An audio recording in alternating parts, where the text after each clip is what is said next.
അപ്പോൾ ഇന്നത്തെ daily combo എന്ന് പറയുന്നത് special hamster conference, marketing, trading boat. ഈ 3 കാർഡുകൾ വാങ്ങിക്കഴിഞ്ഞാൽ 50 ലക്ഷം നിങ്ങൾക്ക് കിട്ടുന്നതാണ്.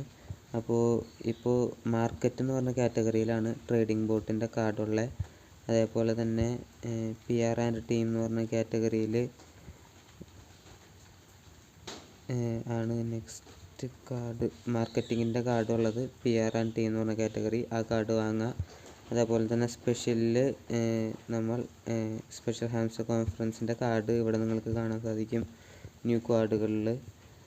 അപ്പോൾ ആ ഒരു കാർഡ് 3 വാങ്ങുക. ഇപ്പോൾ നിങ്ങൾക്കിപ്പോൾ ഈ ഒരു കാർഡ്, അതായത് ഏതെങ്കിലും ഒരു കാർഡ് ഗെയിമിഫൈ ടോക്കണിൻ്റെ കാർഡ് വാങ്ങണമെങ്കിൽ ഹാംസ്റ്റർ ട്യൂബ് എന്ന് പറഞ്ഞ കാർഡ് ലെവൽ 4 ആയിരിക്കണം. അപ്പോൾ അതനുസരിച്ച് നിങ്ങൾക്ക് ഏത് കാർഡാണ് വാങ്ങാൻ ഉദ്ദേശിക്കുന്നത് അതിന് ആപ്റ്റായിട്ടുള്ള വേറൊരു കാർഡ് ഉണ്ടാവും. ആ കാർഡ് ഇന്ന ലെവലെത്തി